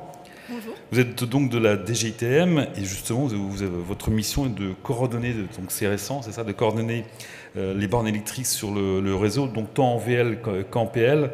On parlait donc des préconisations européennes. La France va avoir également préconisation. Ça va être sous forme de schéma directeur concernant les bornes électriques? Exactement. Donc, alors comment est née cette idée de schéma directeur? Déjà, pour quand même rappeler le grand mouvement de déploiement assez massif et rapide des bornes VL qui a eu lieu entre 2021 et 2023. On est parti de quasiment aucune borne de recharge le long du réseau routier national. Donc le réseau routier national, donc c'est 20 000 km de route, à la fois donc du réseau concédé et du réseau non concédé.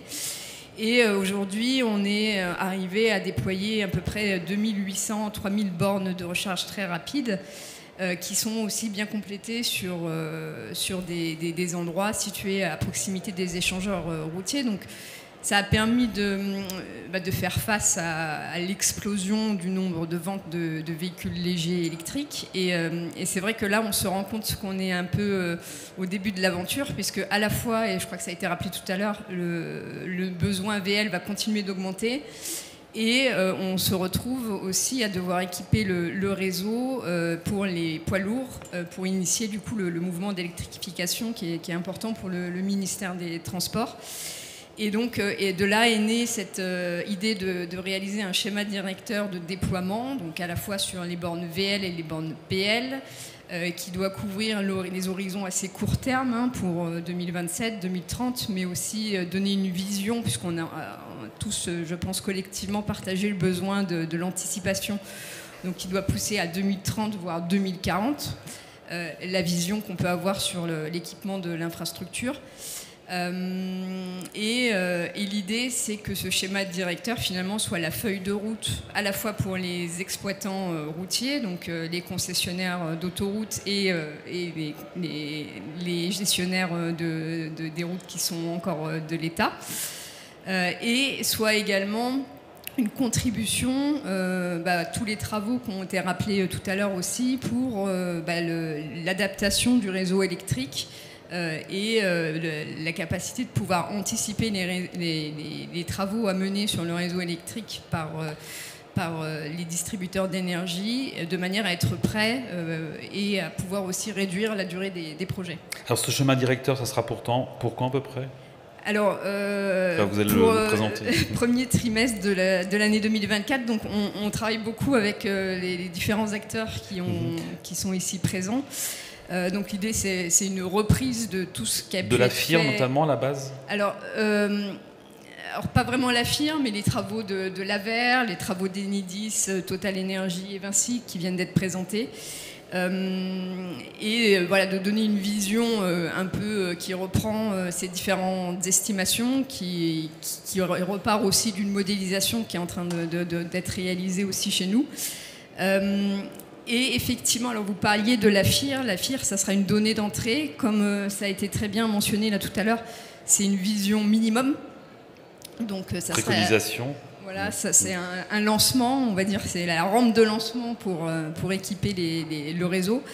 Et l'idée, c'est d'aller un peu plus loin que la FIR et donc de donner cette vision prospective plus long terme, puisqu'on voit que la FIR ne suffira pas quand on se projette au-delà de l'horizon 2030-2035. Jean-Marc Iveral, on rappelle, vous êtes directeur délégué général de l'ETRE, donc vous représentez les transporteurs. Je vous voyais un petit peu réagir face à ces projets de PR. Qu'est-ce que vous en pensez concrètement ? Que pensent les transporteurs de ces projets électriques ? Alors d'abord, je pense qu'il faut déjà rappeler le monde du transport, les transporteurs, qui sont-ils ? On parle de quoi aujourd'hui ? Après, c'est une flotte de 600 000 poids lourds répartis entre le compte propre et le transport pour compte d'autrui. Pour le trafic, sans transit, enfin pas le transit, mais uniquement français. Oui, français, tout à fait. Donc, 600 000 poids lourds dans des entreprises qui sont principalement et exclusivement des petites entreprises. 90% du transport routier aujourd'hui, ce sont des TPE et PME avec des flottes d'une vingtaine de poids lourds en moyenne. C'est ça la réalité du transport routier.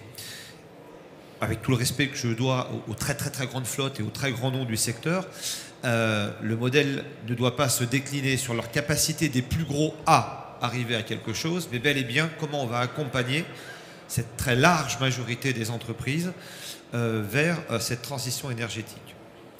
Ces entreprises-là, elles ont depuis très longtemps compris les enjeux et elles ne les nient pas et elles ne les rejettent pas. Ce qu'elles demandent, c'est comment on va y arriver.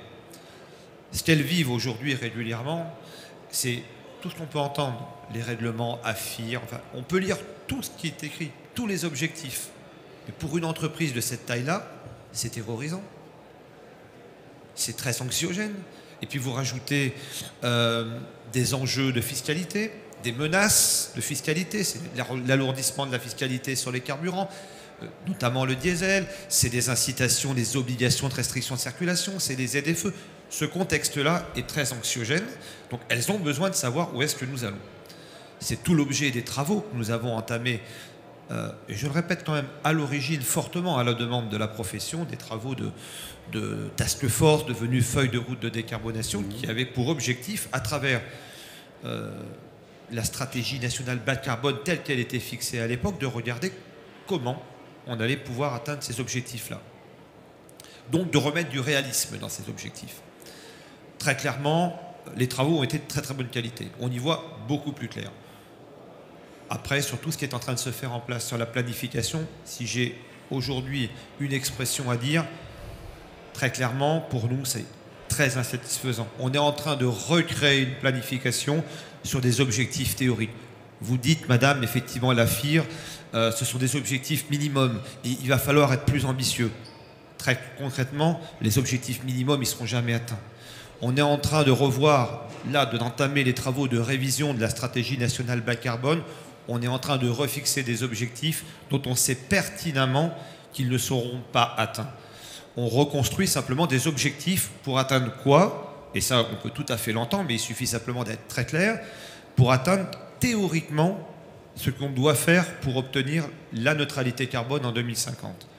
Si c'est ça, on le dit. Mais il faut être derrière, avoir un autre discours de réalité et se concentrer maintenant sur ce qu'on doit réellement faire pour atteindre ces objectifs-là. On a un peu le sentiment, et je vous le dis très clairement, qu'on est en train de tourner en rond sérieusement sur tous les travaux que nous pouvons faire. Ils sont très usants. Et ça fait beaucoup de feuilles de route. Les feuilles de route, mais en tant que fédération, notre rôle, c'est d'être le porte-parole des entreprises, mais c'est aussi d'expliquer aux entreprises tout ce qui est fait, tous les travaux et les objectifs. Très clairement, même nous à notre niveau, et d'ailleurs si je posais la question à la DGETM présent, mais j'aurais pu, pas de chance, mais j'aurais pu avoir la DGEC et ainsi de suite, où est-ce qu'on se trouve entre les travaux, de la feuille de route de décarbonation, de la stratégie de développement des mobilités propres, de la stratégie nationale bas carbone et ainsi de suite, des 40 000 réunions qu'on a pu faire, et où à un moment donné on se pose la question, mais attendez, mais là vous nous posez une question de ce qu'on a déjà fait il y a à peu près 6 mois, sincèrement c'est un, j'allais dire c'est un merdier absolu, pardonnez-moi de l'expression, mais on s'y perd très clairement. Donc, si tu veux la réponse, Hervé, de la question aujourd'hui, enfin très précisément à ta question, tout ceci ne nous intéresse plus en tant que tel. Notre problématique aujourd'hui sur l'électromobilité, très clairement, les travaux de la feuille de route, ils ont identifié où était le problème. Les leviers, les freins et les leviers, ils ont été identifiés. Il y en a deux principales. On ne va pas tourner autour du pot. C'est les conditions. Ce n'est pas la production des véhicules. Les constructeurs le disent très clairement. Là, il n'y a pas de débat. Les véhicules, ils seront là. Il y a des capacités de production. Et on le voit très aussi. clairement, plus personne, même les transporteurs ne le nient pas. Mais il y a deux enjeux principaux. C'est les conditions dans lesquelles on va faire rouler les véhicules. C'est la recharge. Ce qu'on a pu entendre tout à l'heure est extrêmement important, mais je ferai 2-3 commentaires dessus. Et après, et surtout, les enjeux financiers. Aujourd'hui, et je terminerai pour laisser la parole, les travaux de la feuille de route ont estimé le surcoût d'investissement, si on devait atteindre les objectifs de la SNBC version précédente, à 52 milliards d'euros. Il a été rappelé dans une des présentations quelle était aujourd'hui la marge du secteur du transport routier. Bernard a évoqué 2 à 3%. Si on avait les 3%, je serais souriant. On ne les a même pas, les 3%, dans une majorité d'entreprises. Donc on sait que la capacité d'investissement des entreprises en tant que telle va être faible. Donc il va falloir nous accompagner. On sait que l'État ne sera pas financeur à 100%. Donc il y a toutes ces questions de financement, c'est les deuxièmes enjeux. Il faut se concentrer là-dessus. Financement et conditions de déploiement de la recharge. C'est les seuls enjeux. Tout le reste, on peut écrire tout ce que l'on veut. Pour nous, c'est que de l'objectif qui ne répondent pas à notre demande prioritaire de réalité et d'explication et d'accompagnement des entreprises. Estelle Chevalier, donc Jean-Marc le précisait, il y a eu beaucoup de réunions de travaux pour décarboner le transport routier, task force qui a duré, je crois, pratiquement 3 ans, avec 2 ministres. Il y a eu ensuite la fameuse feuille de route pour arriver bientôt à une planification écologique. Est-ce que le schéma directeur que vous préparez va intégrer justement ces travaux ? Alors, je ne crois pas. Le schéma directeur, en fait, c'est pas une feuille de route au sens stratégie, différents documents stratégiques. C'est vraiment un document opérationnel qui a pour but de fixer des objectifs, par exemple, vis-à-vis des concessionnaires autoroutiers. Et également de planifier des investissements pour les directions interdépartementales des routes au niveau de l'État. Donc c'est un document, j'allais dire, qui est justement le bras opérationnel pour initier les déploiements de bornes. Et à partir de ce document-là, c'est là où on va aussi pouvoir lancer tous les travaux nécessaires pour, et Vinci Autoroute l'a rappelé, pour le partage des coûts. Puisqu'on l'a rappelé, en fait, ce travail de déploiement des bornes à la fois VL et PL qui va devoir être fait là, dans les années qui viennent va nécessiter des travaux importants sur les aires d'autoroute. Donc il faut pouvoir planifier les travaux d'aménagement des aires d'autoroute d'une part. Et le deuxième point clé, c'est les travaux de raccordement au réseau électrique. Et qui doivent aussi être anticipés puisqu'on l'a rappelé, je crois que c'est Stéphane Chambon qui l'a rappelé tout à l'heure, c'est des travaux qui peuvent parfois, dans certains cas, nécessiter plusieurs années de travail. Donc c'est vraiment le document qui va lancer en fait et les études pour le raccordement des travaux électriques et les études pour le réaménagement concret des aires.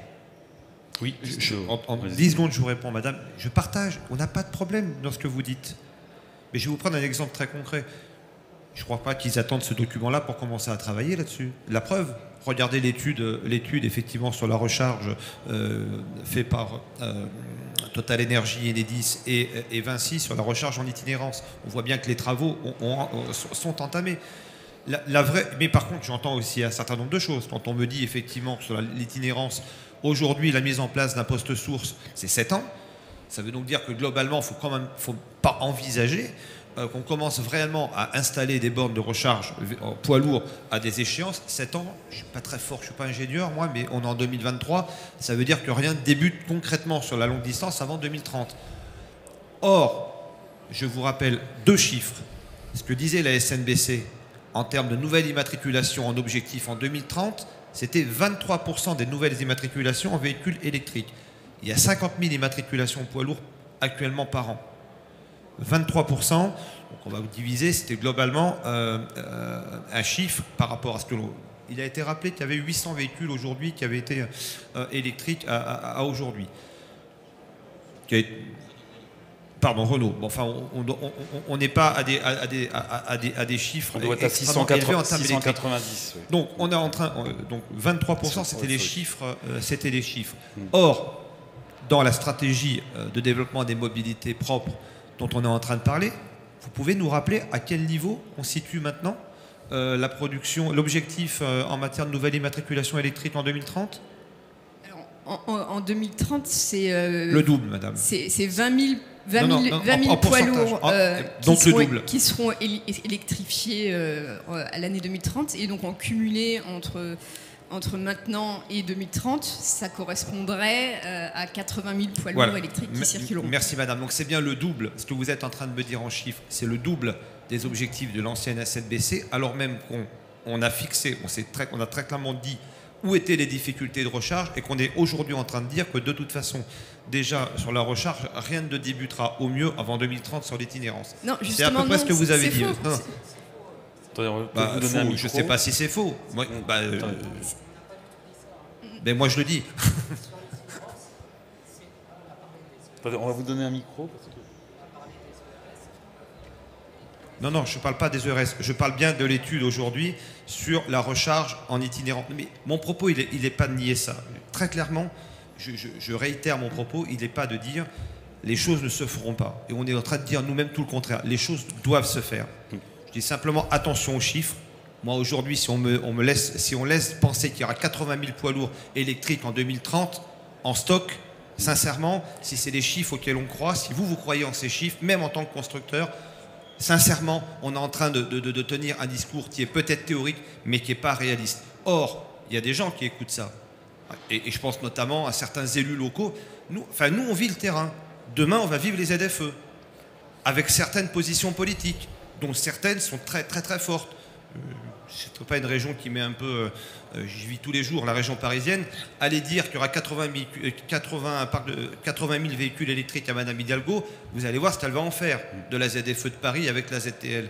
Ça, c'est le terrain réellement. Je dis simplement attention aux chiffres. Et on va poursuivre. Non, mais notre propos à nous, c'est du réalisme. Accompagnez-nous dans la réalité et surtout après sur les questions de financement.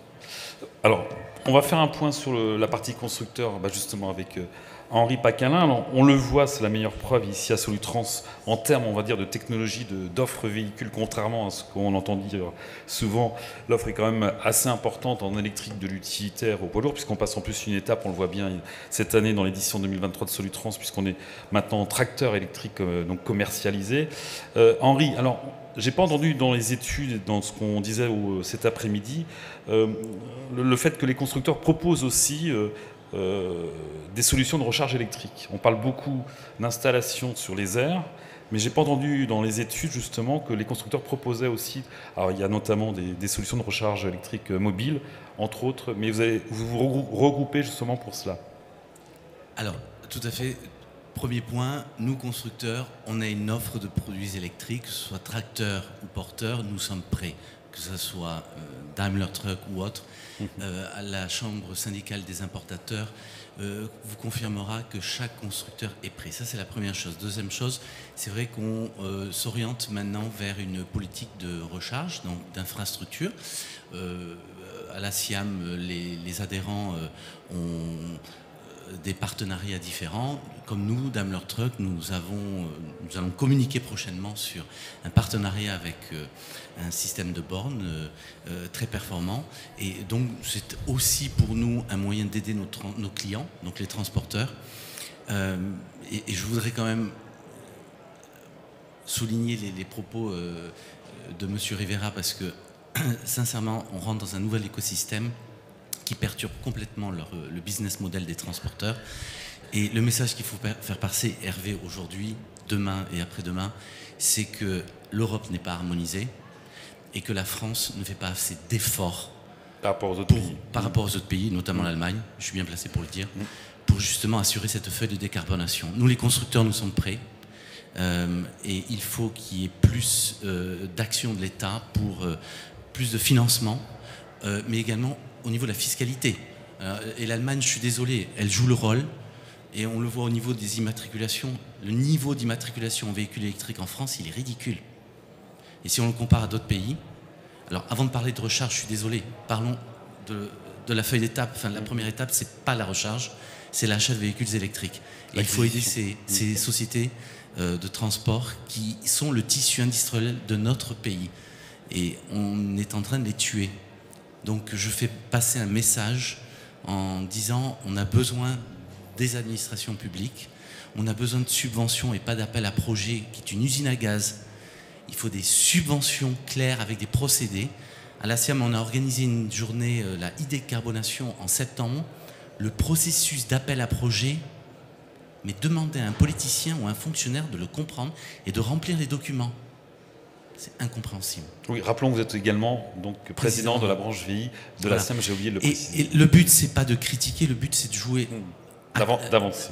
Voilà, ensemble, fédérons-nous, expliquons peut-être mieux à l'administration ce qui manque, priorisons les sujets, ne faisons pas une liste de Noël avec 10 000 sujets, préoccupons-nous des subventions au niveau financier ou fiscal, préoccupons-nous d'aider ces sociétés qui veulent, on cautionne cette feuille de décarbonation, on est à fond pour, c'est une responsabilité citoyenne, et c'est la responsabilité du constructeur ainsi que celle du transporteur. Mais on doit être pragmatique et on doit prioriser. Voilà. Donc, acquisition, on l'a compris, et donc quand même, ça fait partie, parce qu'il n'y a pas de transition énergétique sans infrastructure, on l'a compris également dans les études, les présentations tout à l'heure, une montée en puissance des infrastructures aussi. Tout à fait, et ça c'est la deuxième étape, Hervé. Je pense que... À laquelle vous allez participer. À laquelle nous participerons. Et encore une fois, c'est un des axes majeurs de la feuille de décarbonation. Mais avec les énergéticiens, pour ne pas les nommer, ils sont présents ici, et on travaille d'arrache-pied avec eux. Mais tout ça, c'est un travail d'équipe, de cohésion. Nous, constructeurs, moi en tant que président de Daimler Truck, je ne sais pas tout faire. J'ai besoin des énergéticiens, et j'ai besoin des clients finaux, parce qu'il faut que je comprenne la finalité de leur business. Chaque écosystème est différent par rapport au business model du transporteur, mais on a besoin de l'État, de l'administration, je le répète. Et sans cette harmonisation européenne et sans cet élan de l'État français, on n'y arrivera pas. Il nous faut des actions maintenant. Acheter les véhicules, c'est ça. On va revenir un petit peu donc, aux axes routiers et autoroutiers avec Ghislaine Baillemont, qui est directrice générale adjointe de AP2R. Merci en tout cas d'être venu. Alors on a beaucoup parlé d'électrique. Vous avez un projet, vous allez nous en parler, de recharge électrique sur l'axe Paris-Lyon, mais également un corridor traversé des Alpes avec des stations d'avitaillement d'hydrogène. C'est-à-dire qu'on parle beaucoup d'électrique, mais il y a aussi l'hydrogène, c'est ça? Tout à fait. On a effectivement un projet avec Engie et Avia d'installer une station de recharge électrique sur 6 aires entre Paris et Lyon en aller-retour.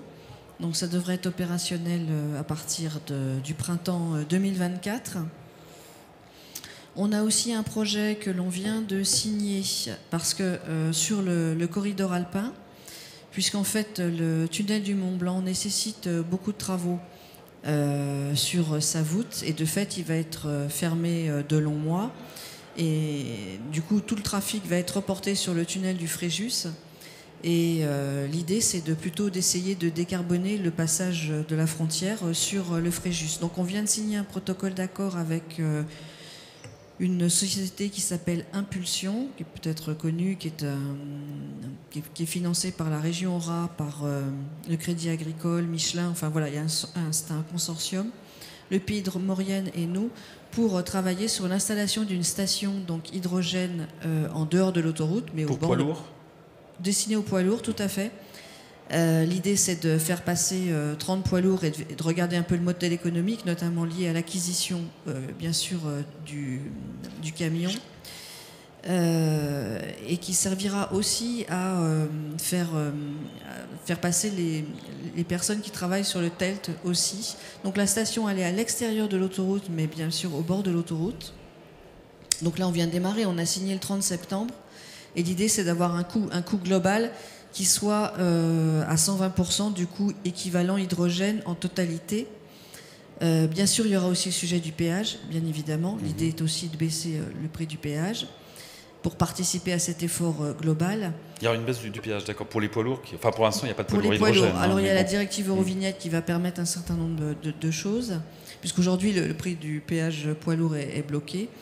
Et enfin, troisièmement, on vient aussi de signer un partenariat pour les 3 alpines, donc ATMB, SFTRF et nous, parce qu'à la différence du véhicule léger, ce qu'on s'aperçoit sur le poids lourd, et on en discute largement aujourd'hui, c'est qu'il y a différents modèles et surtout différentes énergies possibles. On était très sur l'hydrogène il y a quelques années, aujourd'hui on est plutôt en train de revenir sur l'électrique, et du coup on ne peut pas non plus tout tester.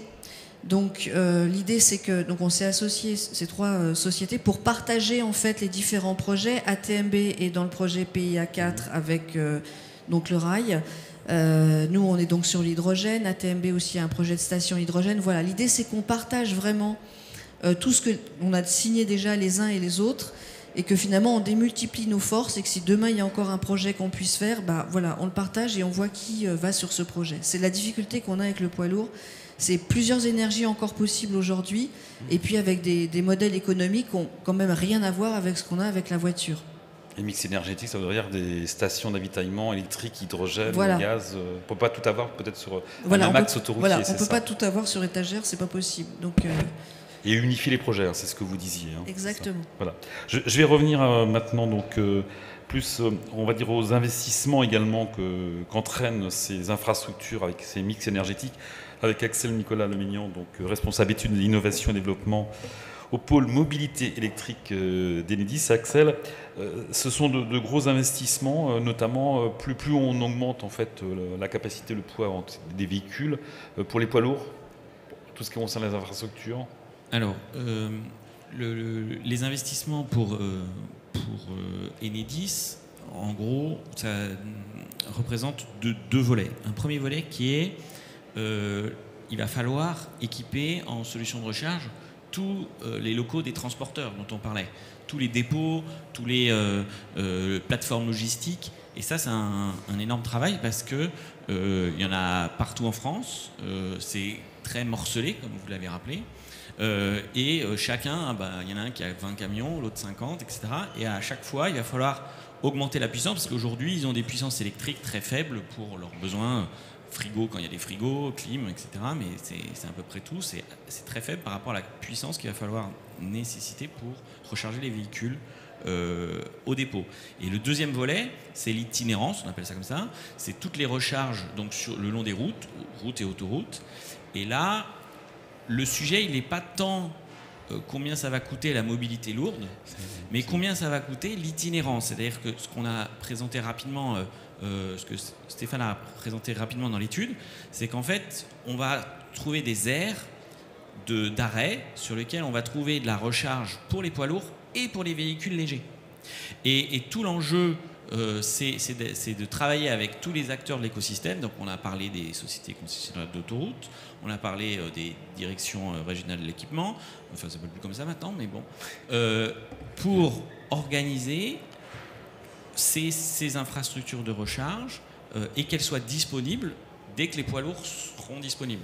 J'entends ce que vous dites, hein, je partage complètement que le premier sujet c'est l'acquisition, sauf que le temps maintenant, le temps entre un client vous passe commande et il reçoit son camion, c'est plus rapide que de construire l'infrastructure. Donc on va être obligé de paralléliser les deux et même si l'infrastructure on en aura besoin après, il faut qu'on y pense aujourd'hui. En fait. Concrètement, vous m'aviez dit c'était une 60aine d'ouvrages existants à modifier, donc en poste de transformation, c'est ça, en fait, sur 6-7 ans. Faisons attention. Donc, le premier sujet, c'est qu'il va falloir raccorder tous ces emplacements. On branche pas et raccorder tous ces emplacements, c'est tirer des câbles, poser des poteaux, creuser des tranchées, etc., etc.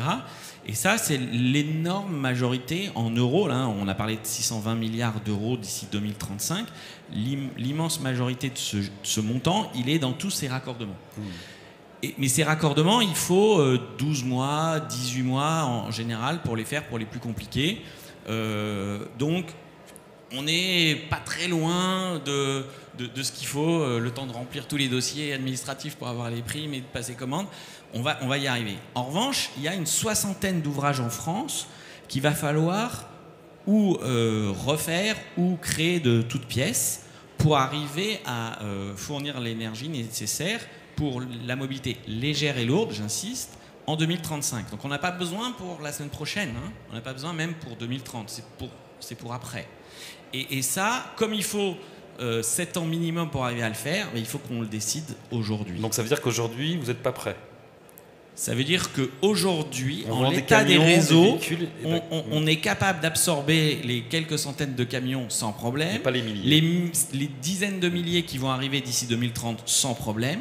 En revanche, il faut qu'on se prépare sur les autres dizaines de milliers qui vont arriver après et pour être prêt en 2035 à avoir les infrastructures qui permettent d'alimenter en électricité tous ces besoins. Bon, je vous rassure, il y en a 600 plus cette année. J'espère en tout cas pour les constructeurs, il y en aura beaucoup plus. Là, vous parliez d'infrastructures concernant la production, même si la production, est-ce qu'il y aura, imaginons, on parle du chiffre de 600 000 camions qui circulent en France, donc pas en transit, mais vraiment sur les routes françaises. Imaginons dans le meilleur des mondes que les 600 000 camions soient électriques. Est-ce qu'il y aura assez en production électrique? C'est la question qu'on se pose assez souvent. Oui. Alors donc là, on se projette un peu plus loin encore. Parce que on est encore, le CNBC pour le coup en 2050 il dit 80% électrique ou hydrogène, mais dans les deux cas il faut de la production électrique, des IMAT, pas du parc, mais bon, là la question que vous nous posez, Hervé, c'est 100% du parc.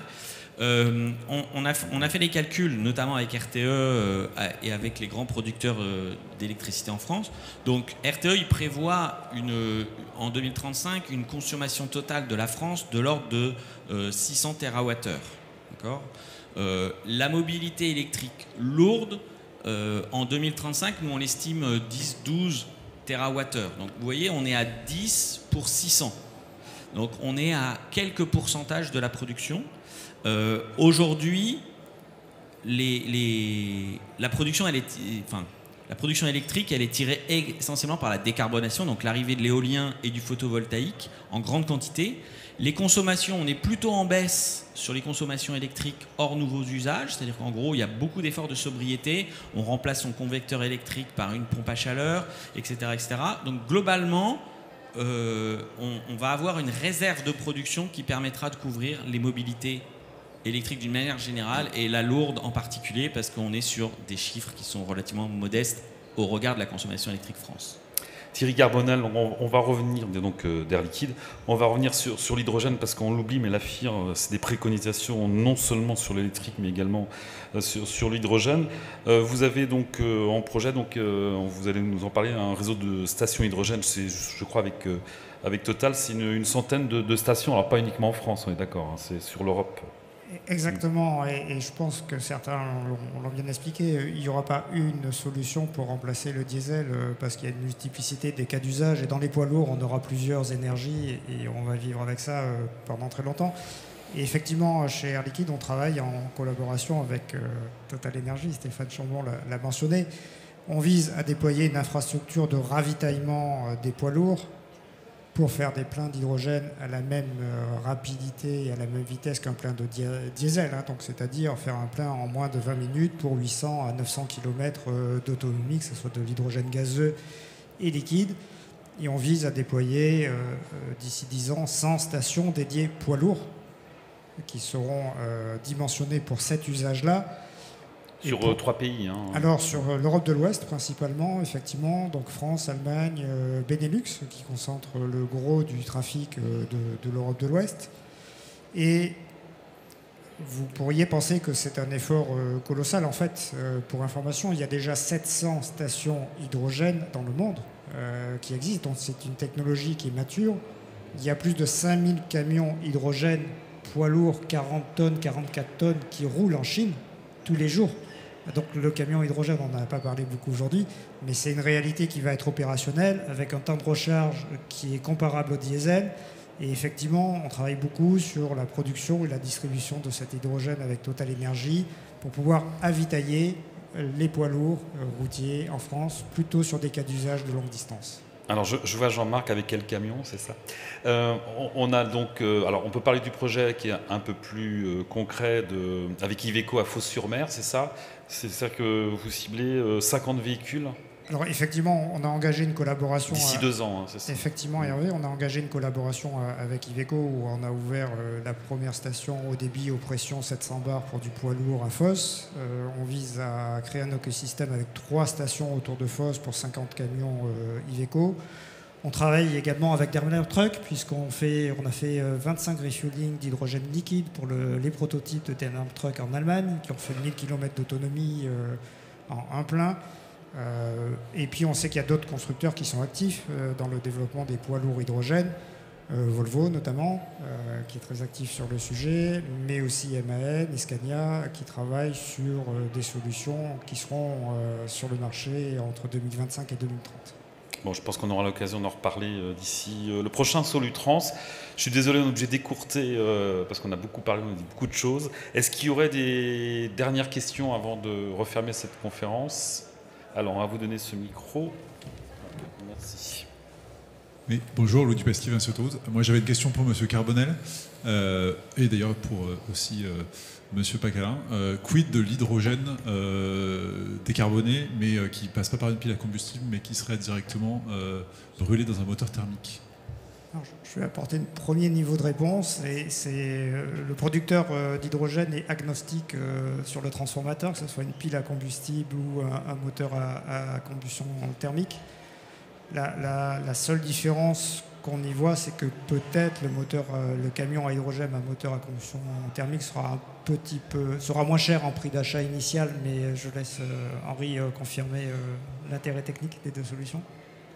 Je ne parlerai pas de prix parce qu'on n'a pas de véhicules en production actuellement. Le calendrier est prévu pour 2027. C'est effectivement un axe de plus que de réflexion parce qu'on effectue des essais, donc je ne peux pas vous mentir, actuellement en Allemagne. Mais moi personnellement et le groupe, on croit à l'hydrogène à pile à combustible, mais je suis quelqu'un de très pragmatique, si je peux me permettre. Je voudrais qu'on priorise. Et aujourd'hui, on doit vendre de l'électrique parce qu'on a cette offre auprès de chez nous et chez les autres concurrents, prête pour nos clients et nos clients finaux. Et bien entendu qu'on complétera cette offre avec l'hydrogène parce que c'est aussi, et je soutiens ce que disent mes collègues, c'est seulement avec la mixité énergétique qu'on arrivera à assurer cette feuille de décarbonation. Mais aujourd'hui, chez Daimler Truck, on assure d'abord l'électrique. Voilà. Jean-Marc, dans 2 ans, à Solutrans, je répondrai à votre question. Jean-Marc, très court, tu voulais réagir? Non, mais très très très court. Je ne voudrais pas qu'on puisse partir sur une fausse idée de l'expression qu'on a pu avoir ou que j'ai pu avoir. Il n'y a pas de doute sur la volonté des transporteurs d'aller vers l'électromobilité. Très clairement, les choses doivent être extrêmement claires. Et d'ailleurs, on s'aperçoit que la machine, elle est en marche. Je ne répondrai pas sur les constructeurs, mais moi j'entends tous les travaux d'Inedis, de Vinci Autoroute, de Total Energy sur la recharge. Tous ces éléments-là vont dans le bon sens. Et avec des éléments très pragmatiques, ce que vous avez dit me va, enfin c'est du réalisme. Ça c'est très bien. Mon propos un peu musclé tout à l'heure était de dire que on trouve quand même que politiquement, par contre, les affichages qu'on est en train de nous faire ne correspondent pas à ça. En tout cas, de vouloir avoir des affichages trop vite. La priorité, c'est le financement. Vous avez évoqué le financement pour l'achat des véhicules, mais je pense qu'il y a la priorité sur les investissements dans la recharge. Il va falloir de l'argent aussi pour tout ça. Il faut penser à tout cet investissement financier. Il me semble, madame, également qu'il y a des appels à projets. On est en train de négocier là le futur appel à projets. Je crois qu'il est important que l'enveloppe budgétaire elle soit présente. Il me semble que Bercy ne semble encore pas très très très volontaire pour y aller fortement. Donc on a besoin de cet encouragement. Allez, les 200 millions qu'on attend, c'est bien de les mettre. Je ne suis pas certain qu'on les a encore acquis. Bon, en tout cas, merci à vous tous. Et puis rendez-vous, enfin merci en tout cas au nom de l'URF. Et rendez-vous prochaine fois pour redébattre, reparler et de représenter de nouvelles études. Merci en tout cas.